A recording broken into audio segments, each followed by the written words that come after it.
Illustration. Mrs. Gardiner's caution to Elizabeth was punctually and kindly given on the first favorable opportunity of speaking to her alone. After honestly telling her what she thought, she thus went on. "You are too sensible a girl, Lizzie, to fall in love merely because you are warned against it, and, therefore, I am not afraid of speaking openly.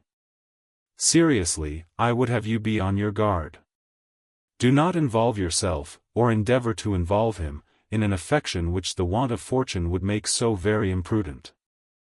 I have nothing to say against him, he is a most interesting young man, and if he had the fortune he ought to have, I should think you could not do better. But as it is, you must not let your fancy run away with you. You have sense, and we all expect you to use it. Your father would depend on your resolution and good conduct, I am sure. You must not disappoint your father." "My dear aunt, this is being serious indeed." "Yes, and I hope to engage you to be serious likewise." "Well, then, you need not be under any alarm. I will take care of myself, and of Mr. Wickham too. He shall not be in love with me, if I can prevent it." "Elizabeth, you are not serious now." "I beg your pardon. I will try again. At present I am not in love with Mr. Wickham, no, I certainly am not. But he is, beyond all comparison, the most agreeable man I ever saw, and if he becomes really attached to me I believe it will be better that he should not. I see the imprudence of it. Oh, that abominable Mr. Darcy! My father's opinion of me does me the greatest honor, and I should be miserable to forfeit it. My father, however, is partial to Mr. Wickham. In short, my dear aunt, I should be very sorry to be the means of making any of you unhappy, but since we see, every day, that where there is affection young people are seldom withheld, by immediate want of fortune, from entering into engagements with each other, how can I promise to be wiser than so many of my fellow creatures, if I am tempted, or how am I even to know that it would be wiser to resist? All that I can promise you, therefore, is not to be in a hurry. I will not be in a hurry to believe myself his first object. When I am in company with him, I will not be wishing. In short, I will do my best. Perhaps it will be as well if you discourage his coming here so very often. At least you should not remind your mother of inviting him." "As I did the other day," said Elizabeth, with a conscious smile. "Very true, it will be wise in me to refrain from that. But do not imagine that he is always here so often. It is on your account that he has been so frequently invited this week. You know my mother's ideas as to the necessity of constant company for her friends. But really, and upon my honor, I will try to do what I think to be wisest, and now I hope you are satisfied." Her aunt assured her that she was, and Elizabeth, having thanked her for the kindness of her hints, they parted, a wonderful instance of advice being given on such a point without being resented. Mr. Collins returned into Hertfordshire soon after it had been quitted by the Gardiners and Jane, but, as he took up his abode with the Lucases, his arrival was no great inconvenience to Mrs. Bennet. His marriage was now fast approaching, and she was at length so far resigned as to think it inevitable, and even repeatedly to say, in an ill-natured tone, that she wished they might be happy.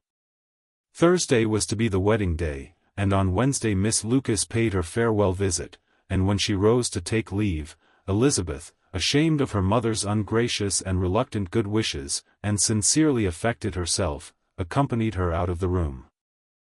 As they went downstairs together, Charlotte said, "I shall depend on hearing from you very often, Eliza." "That you certainly shall. And I have another favor to ask. Will you come and see me? We shall often meet, I hope, in Hertfordshire. I am not likely to leave Kent for some time. Promise me, therefore, to come to Hunsford." Elizabeth could not refuse, though she foresaw little pleasure in the visit. "My father and Maria are to come to me in March," added Charlotte, "and I hope you will consent to be of the party." "Indeed, Eliza, you will be as welcome to me as either of them." The wedding took place, the bride and bridegroom set off for Kent from the church door, and everybody had as much to say or to hear on the subject as usual. Elizabeth soon heard from her friend, and their correspondence was as regular and frequent as it ever had been. That it should be equally unreserved was impossible. Elizabeth could never address her without feeling that all the comfort of intimacy was over, and, though determined not to slacken as a correspondent, it was for the sake of what had been rather than what was. Charlotte's first letters were received with a good deal of eagerness. There could not but be curiosity to know how she would speak of her new home, how she would like Lady Catherine, and how happy she would dare pronounce herself to be, though, when the letters were read, Elizabeth felt that Charlotte expressed herself on every point exactly as she might have foreseen. She wrote cheerfully, seemed surrounded with comforts, and mentioned nothing which she could not praise. The house, furniture, neighborhood, and roads, were all to her taste, and Lady Catherine's behavior was most friendly and obliging. It was Mr. Collins's picture of Hunsford and Rosings rationally softened, and Elizabeth perceived that she must wait for her own visit there, to know the rest. Jane had already written a few lines to her sister, to announce their safe arrival in London, and when she wrote again, Elizabeth hoped it would be in her power to say something of the Bingleys. Her impatience for this second letter was as well rewarded as impatience generally is. Jane had been a week in town, without either seeing or hearing from Caroline. She accounted for it, however, by supposing that her last letter to her friend from Longbourn had by some accident been lost.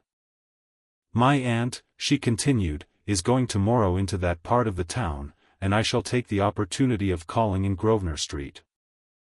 She wrote again when the visit was paid, and she had seen Miss Bingley.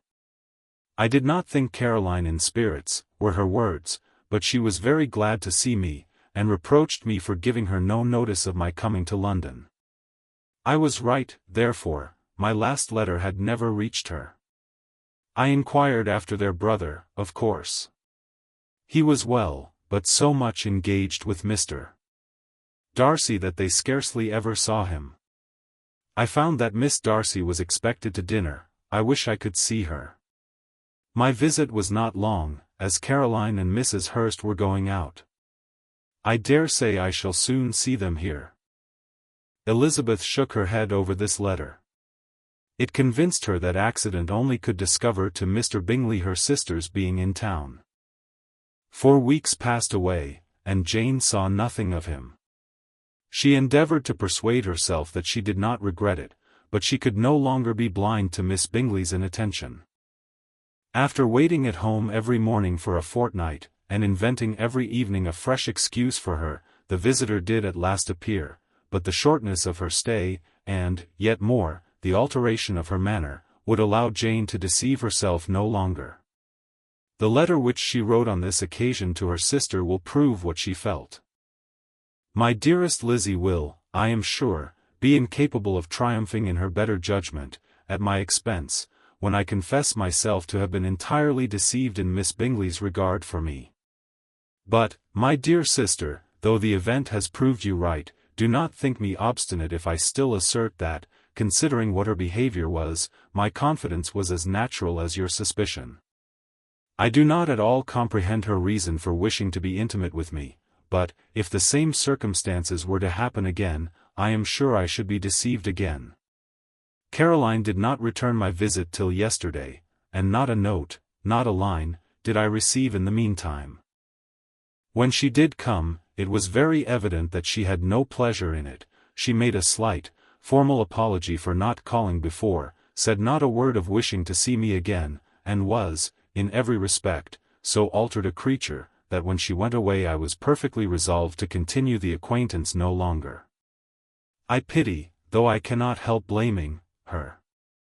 She was very wrong in singling me out as she did. I can safely say, that every advance to intimacy began on her side. But I pity her, because she must feel that she has been acting wrong, and because I am very sure that anxiety for her brother is the cause of it. I need not explain myself farther, and though we know this anxiety to be quite needless, yet if she feels it, it will easily account for her behavior to me, and so deservedly dear as he is to his sister, whatever anxiety she may feel on his behalf is natural and amiable. I cannot but wonder, however, at her having any such fears now, because if he had at all cared about me, we must have met long, long ago.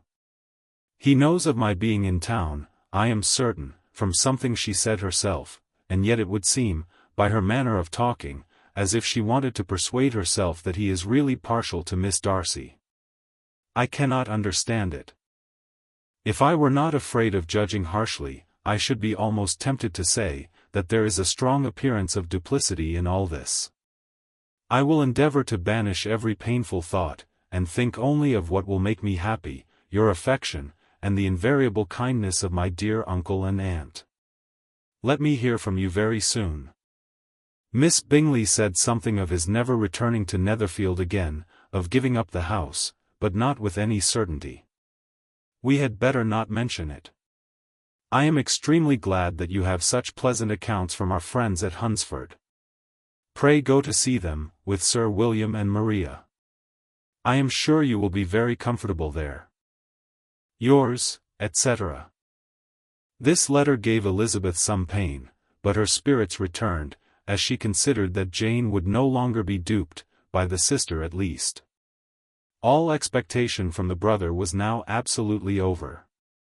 She would not even wish for any renewal of his attentions.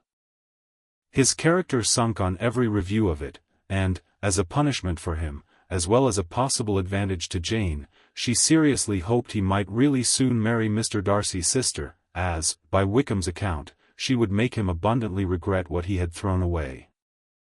Mrs. Gardiner about this time reminded Elizabeth of her promise concerning that gentleman, and required information, and Elizabeth had such to send as might rather give contentment to her aunt than to herself.